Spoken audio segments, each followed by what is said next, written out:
اعوذ باللہ من الشیطان الرجیم بسم اللہ الرحمن الرحیم۔ تمام ویورز کو السلام علیکم ورحمۃ اللہ وبرکاتہ۔ آپ دیکھ رہے ہیں حفظہ کشیدہ کاری چینل۔ تمام کو السلام علیکم ورحمۃ اللہ وبرکاتہ۔ امید کرتا ہوں آپ خیریت سے ہوں گے، آپ کے تمام جاننے والے خیریت سے ہوں گے۔ آج ہم ایک بہت ہی خوبصورت اور نئی ویڈیو لے کر آپ کے پاس حاضر ہوئے ہیں۔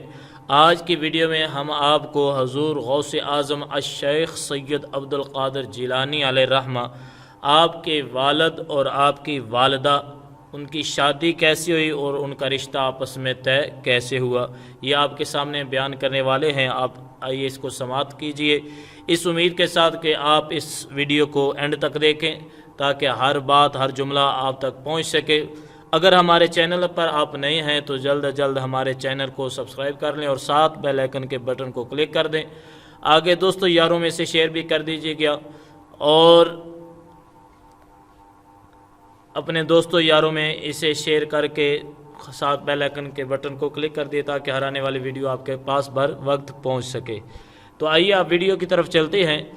حضور غوث اعظم الشیخ سید عبد القادر جیلانی علیہ الرحمہ، آپ کے والد محترم کا نام نامی اسم گرامی ابو صالح موسیٰ جنگی دوست تھا۔ حضرت ابو صالح موسیٰ جنگی دوست آپ ایک مرتبہ روزے کی حالت میں نہر کے کنارے پہ چلتے جا رہے تھے، تو آپ کہتے ہیں کہ میں نے روزے کی حالت میں تھا تو روزے کی افطاری کا وقت ہو چکا تھا، میں نے روزہ افطار کرنا تھا، کوئی ایسی چیز نہیں نظر آ رہی تھی کہ جس سے روزہ افطار کیا جائے، تو دیکھا کہ اچانک اس پانی پہ تیرتے ہوئے ایک سیب نظر آیا، تو آپ نے اس سیب کو پکڑا اور سیب کو پکڑ کر اس سے اپنا روزہ افطار کر لیا۔ جب آپ روزہ افطار کر کے فارغ ہوئے تو آپ کے دل میں خیال آیا کہ جس کا یہ سیب ہے میں نے اس مالک سے تو پوچھا نہیں ہے، کل بروز قیامت اگر اس نے اس کی قیمت مانگ لی تو میں اس کی قیمت کیسے ادا کروں گا۔ تو اس خیال میں آپ نے ذہن میں یہ بات طے کر لی کہ اب اس کا مالک تلاش کرنا ہے اور اس کے پاس جانا ہے، اس کی معافی مانگنی ہے۔ تو آپ اس سمت چل پڑے جس سمت سے وہ سیب آ رہا تھا۔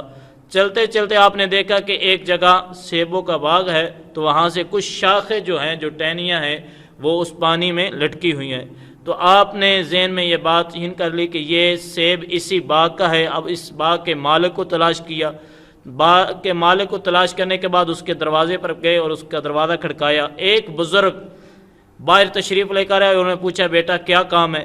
تو آپ نے عرض کی کہ میں نے اس طرح ایک سیب آپ کے باغ سے جو ٹوٹ کر گیا تھا اس سے روزہ افطار کر لیا ہے، تو میں اس کی معذرت کرنے آیا ہوں، اس کی معافی چاہتا ہوں۔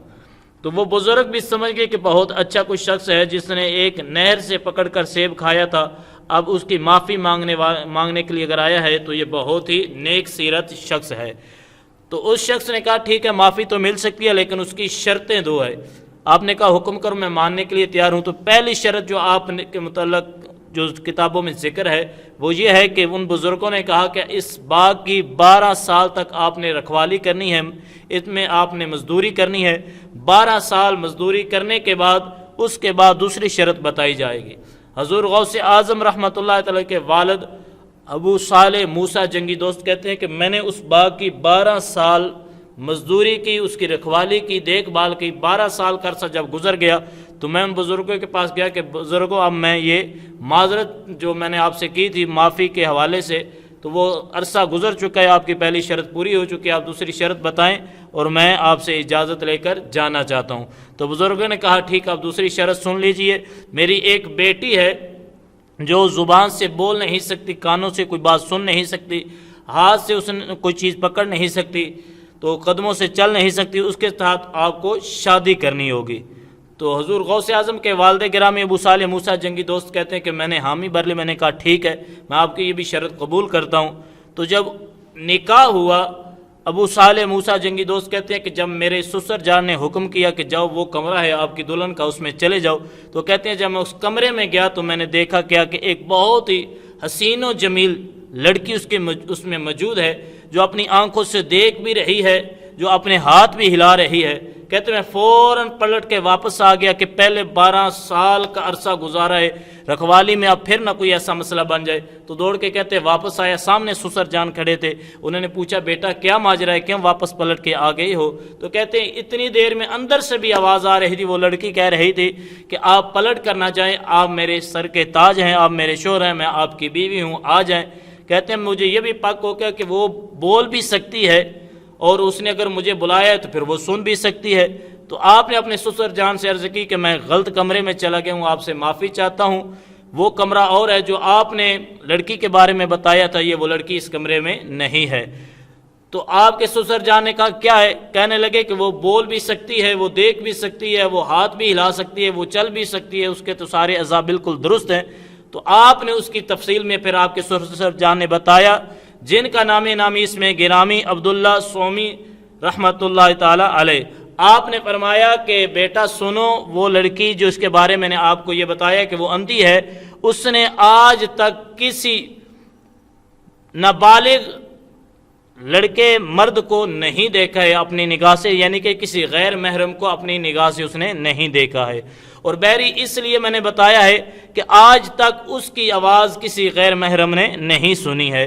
تو گونگی میں نے اس لیے تم کو بتایا ہے کہ آج تک اس بچی نے کسی سے گفتگو، غیر محرم سے گفتگو نہیں کی ہے۔ تو لولی اس کے لیے بتایا ہے کہ وہ ٹانگوں سے چل نہیں سکتی، کہ آج تک وہ کسی غیر محرم کے پاس چل کر اپنی ٹانگوں سے نہیں گئی ہے۔ تو اس لیے یہ جو باتیں میں نے تیرے سامنے بیان کی ہیں وہ یہ ہیں۔ حضور غوث اعظم رحمۃ اللہ تعالیٰ کے والد ماجد جناب حضرت ابو صالح موسیٰ جنگی دوست کہتے ہیں کہ جب انہوں نے یہ بات کی تو دل میں بہت خوشی ہوئی کہ اللہ رب العالمین نے بہت ہی اچھی، بہت ہی نیک سیرت عورت جو میرے نکاح میں عطا فرمائی ہے، خالق کائنات کا شکر ادا کیا۔ تو آپ پھر کمرے میں گئے، کمرے میں جو عورت موجود تھی اس کا نامی اس میں گرامی فاطمہ بنت عبداللہ سومی رحمۃ اللہ تعالی علیہ۔ جب ان دونوں ہستیوں کا آپس میں نکاح ہوا تو ان دونوں ہستیوں میں سے جو اللہ رب العالمین نے بیٹا عطا فرمایا اس کا نامی اس میں گرامی رکھا گیا حضرت عبد القادر جیلانی علیہ رحمہ، جن کو ہم حضور غوث اعظم بھی کہتے ہیں، 11ویں والے پیر بھی کہتے ہیں۔ تو حضور غوث اعظم رحمۃ اللہ تعالی علیہ، آپ کے والد اور والدہ کی یہ رشتہ اور شادی ہونے کا واقعہ اس طرح کتابوں میں ذکر ہے۔ تو آپ سے یہی گزارش ہے کہ آپ بھی اپنی بیٹوں کی جب شادی کریں یا خود اپنی شادی آپ کرنا چاہتے ہیں تو سب سے پہلے یہ چیز دیکھ لیں کہ جس سے شادی کرنی ہے کیا آگے چل کر وہ میرے بچوں کے مستقبل کے بارے میں کس طرح کے فیصلے کر سکے گی۔ شادی کرنے کے لیے میرے بھائی یہ نہیں دیکھنا ہے کہ لڑکی خوبصورت ہو، بس اتنی دیکھنا ہے کہ اس کی سیرت کیسی ہے، اس کا کردار کیسا ہے۔